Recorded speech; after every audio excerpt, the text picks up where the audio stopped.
Fi yn teimlo'n festif, ni'n Christmas jumpers ni. Mae da fi. Iechyd da. Iechyd da. Nadolig llawen. Yn erbyn yr mic. Cwti. Gret, oedd hwnna'n gret ar gamera. Ac i'r camera. Ac i'r camera. Hey. So fi'n agor hwnna. Agor hwnna, ie. Okay. Great. Golden Retriever.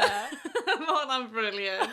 Diolch yn Hwnna'n really sweet. So, y stori tu ôl hwn, o rhaid i fi perfformio minor surgery ar y ci. Achos yn reiddiol, nes i prynu popeth i wneud snow globe i ti. Oh my gosh. Yeah, cos ni'n meddwl, really snow cute. globe. So, nes i un o fave shops fi, Hobby Crafts, nôl y pethau, a dath y ci yn y post, a oedd y ci yn rhy fawr i ffitio trwy.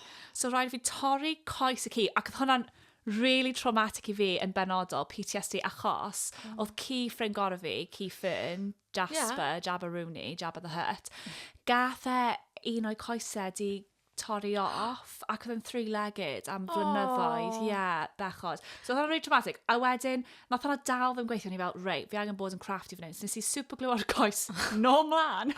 Bys yn neb yn gwybod. Na. A wedyn nes i trio roi fe ar shot glass, so trio ffitio fe mewn ffordd yna. Yeah.